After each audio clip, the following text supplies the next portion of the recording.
Saya kira soalan ini saya tidak menjawab dari sudut fatwa, saya menjawab dari sudut etika fiqh, iaitu sebenarnya dalam mazhab Syafi'i ini ada keluasan. Saya ada tulisan banyak tentang manhaj Syafi'iyah. Bila kita tidak ada qaul dalam mazhab Syafi'i, kita ada dua kaedah, iaitu man dibetulia bi syai'in faliqalid man ajaza yajuzu at-taqlid li ghairil mujtahid 'inda al-hajah. Jadi kaedah ni kalau kita kaji dalam kitab Bughyatul Mustarsyidin, hampir 30 fatwa yang difatwakan berdasarkan mazhab lain. Jadi dalam bagi mereka yang NMN kita kan 13 negeri semua Syafi'iyah, dan saya terlibat dalam membuat SOP fatwa di JAKIM dulu. Kita meletakkan beberapa kaedah, kalau tak boleh Syafi'i kita pergi pada 4 mazhab, kalau tak lebih pada 4 mazhab, dan kita luaskan konsep tersebut. Dan dalam sejarah kita melihat betapa banyaknya konsep ini dilaksanakan oleh mufti-mufti Syafi'iyah bila ada keperluan.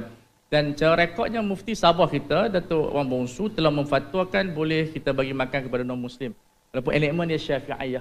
Sebenarnya tadabbur rukhas pun ia adalah perkara yang diharuskan dalam pengajian usul fiqh kalau dengan syarat-syaratnya. Sebahagian kita berpandangan tadabbur rukhas ini satu benda yang salah. Ada yang harus, ada yang tidak harus. Semua benda, sama ada talfi, tadabbur rukhas, dia tak akan ada haram mutlak. Ibnu Arabi disebut pun tak ada benda dalam dunia haram mutlak, halal mutlak. Dia konsep dia ada digunakan pada tempatnya. Apatah lagi kita sekarang berhadapan dalam masyarakat satu kampung, kalau tak baik kecil hati. Dan alhamdulillah kita dalam mazhab Syafi'i dia sangat keterbuka kerana dia ada 3 konsep yang kita kendalikan ketika berfatwa. La inkara fi masail ijtihadiyah. Kemudian yang kedua iaitu al-khuruj min al-khilaf fi mustahab. Dan yang ketiga adalah man yabtuliya bi syai'in faliqali man ajaza. Kalau kita tengok dalam Hasyah Bajuri bagaimana dia suruh ikut mazhab Maliki dalam perniagaan li raf'il ithmi dan sebagainya. Jadi berdasarkan kaedah-kaedah dan rekod fatwa ini, kita mendapati bahawa tidak ada masalah kalau seorang mufti di mana-mana negeri untuk bertaklid dengan mazhab Abu Thawr ataupun riwayat daripada mazhab Ahmad Ibn Hanbal yang mengharuskan benda tersebut. Kerana dalam kaedah itu, dalam Al-Mughni Ibn Qudamah, dia ada satu kaedah yang digunakan dalam praktis industri, iaitu setiap sedekah sunnah boleh diberikan kepada non-Muslim. Itu tak dipakai dalam mazhab Syafi'i keseluruhan. Tapi itu kaedah asas yang disebut oleh Ibn Qudamah dalam Mughni, dan setiap yang sedekah wajib yang tak boleh. Tapi benda ni semuanya adalah khilafiyah, sebab tu kita memerlukan mufti. Sebab mufti ni dia ada hak untuk mentarjih pandangan yang lemah. Ini yang disebut dalam istilah fatwa ijra'ul amal. Beramal dengan pandangan yang lemah dengan 2 syarat dikeluarkan oleh mufti yang siqah dan ada hajjah ammah.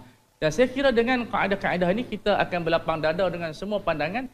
Yang penting solusinya kita hidup dalam keadaan aman, dan kita orang kata adherence, kepatuhan syariah itu wujud itu yang kita inginkan. Di situ tadi yang Ustaz Fawaz sebut, yang saudara-saudara baru pun ada di sini. Kita kena ada keluasan fiqh sikit. Kadang-kadang orang kita, saya okey untuk dalam mazhab Syafi'i dia sensitif dengan anjing. Anjing percik tak boleh semua. Tapi Dr. Zaharuddin tahulah dalam fatwa kita di Perlis ni, kita luas sikit bab anjing ni. Ada luas sikit. Jadi mungkin dia kenapa tak boleh balik rumah mak? Kerana ada anjing. Sekali kena anjing tak boleh. Sebagian kena pinggan. Itu kadang-kadang pandangan-pandangan yang rigid itu tidak represent, walaupun ada pandangan di kalangan sarjana, tapi dia tidak mewakili pandangan yang kita pilih untuk dilaksanakan. Kerana scholars ni, untuk non-Muslim, teks Islam ni yang divine text, iaitu Quran dengan Sunnah. Interpretation of that divine text, itu kadang-kadang teks yang divine itu, kadang-kadang ada perbezaan. Ada perbezaan. Sebagai scholars, kita memilih pandangan yang our Prophet suka. Tadi yang disebut oleh Ustaz Fawaz tadi, yang lebih mudah. Kerana Nabi Muhammad ni, bila dipilih, ma khuyira baina amrain illa ikhtara aisaruhuma, tidak diberi pilihan antara 2 pandangan, 2 perkara, melainkan baginda akan memilih yang paling mudah antara keduanya.